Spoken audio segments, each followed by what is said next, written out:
En este video vamos a apreciar los diversos tipos de datos que existen en los lenguajes de programación que son basados en la sintaxis de C. Tal es el caso de Java.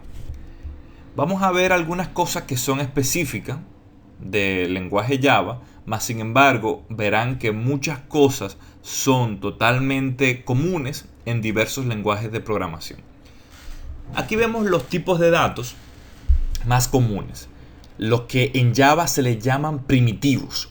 En Java se le llama primitivos a estos tipos de datos que son parte del lenguaje y que no tienen ninguna representación directa en cuanto a la orientación objeto se refiere. Vamos a agruparlos. Tenemos varios tipos de datos para representar datos enteros. Tal es el caso del tipo de dato byte, el cual puede almacenar valores comprendidos entre menos 128 y 127. De modo que un valor como por ejemplo una calificación académica, pudiera yo perfectamente almacenarlo como un byte, ya que una calificación siempre será un número entre 0 y 100.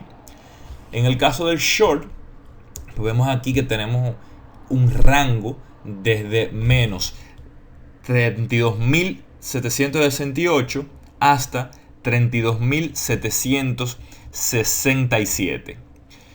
Vemos aquí el int, que es el más utilizado, digamos el entero, el punto medio, que no es ni muy largo ni muy corto, que fíjense aquí el rango inicial y el rango final, ¿no? Estamos hablando de miles de millones de posibilidades de números enteros. Ahora bien, cuando estamos lidiando con enteros que son más altos de este límite que tiene el entero, pues entonces podemos utilizar el long, que fíjense que es considerablemente más largo que el tipo de dato entero. Ahora bien, habrá circunstancias en las que usted desee guardar posiciones decimales. Tal es el caso de el peso de una persona. Una persona pesa 214.67 libras. Pues con float yo puedo almacenar estas posiciones decimales. Puedo almacenar aproximadamente unas 8 posiciones a la derecha del 0. Y con el caso del double, double significa doble en español. Y lleva este nombre porque tiene el doble de precisión. Es decir, que aproximadamente unas 15 posiciones a la derecha del punto se puede almacenar si utilizamos el tipo de dato double. Ya usted se imaginará que como estos tipos de datos se utilizan para las variables, mientras mayor es el rango, pues más espacio de la memoria RAM se utiliza. De modo que debemos de utilizarlo de manera eficiente. No debemos de malversar los recursos de memoria RAM. Es decir, si yo voy a almacenar la calificación de un estudiante, pues pudiera hacerlo con byte y con long.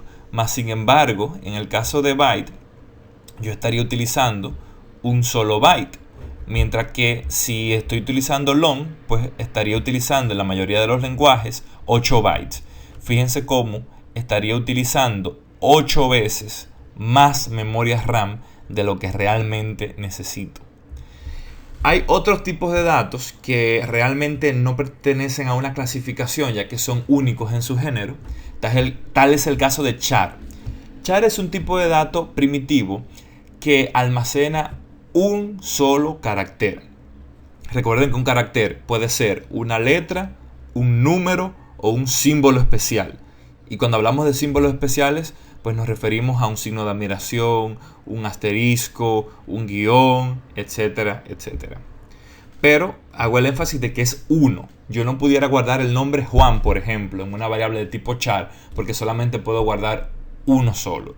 Yo pudiera guardar una calificación literal, como A, B, C, F, lo pudiera guardar en un char, pero no una frase. Y Boolean es un tipo de datos que solamente permite dos posibles valores, verdadero o falso. Y las palabras que utilizo para dar valor son estas mismas palabras, verdadero o falso, pero en inglés. Es decir, true o false. Y hay otros tipos de datos, pero que ya no son tipos de datos primitivos, que entran en otra categoría, que son los llamados tipos de datos referenciados. Tal es el caso de string. Lo primero que vamos a distinguir aquí es que este tipo de dato, string, empieza con mayúscula. Si se fijaron en la diapositiva anterior, todos los tipos de datos inician con minúscula. Y es una forma sencilla de cómo identificar los primitivos. Siempre inician con minúscula. Lo que sucede con string es que realmente es una clase. Hay una clase que se llama string. Y en el momento en que yo digo string apellido, pues realmente estoy creando un objeto de tipo string y le estoy asignando este valor.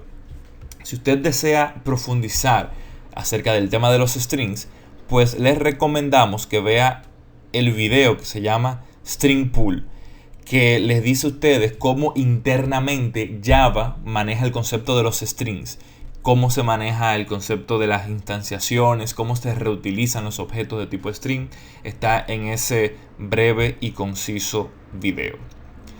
Pues de esta diapositiva queríamos hacer la aclaración, queríamos hacer el ejemplo bien específico de una frase que tenga espacios. Fíjense aquí que yo tengo una frase larga, ¿no? Anita lava la tina.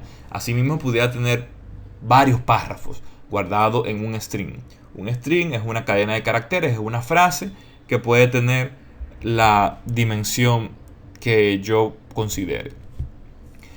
Repito que para manejar strings, para construir strings, para manejar estas cadenas de manera eficiente sin malversar los recursos de la memoria, recomendamos nueva vez que visualicen el video tutorial Manejo de cadenas en Java, que está contenido en nuestra página www.raidelto.org. Esperamos que este video tutorial haya sido de utilidad y nos veremos en el próximo.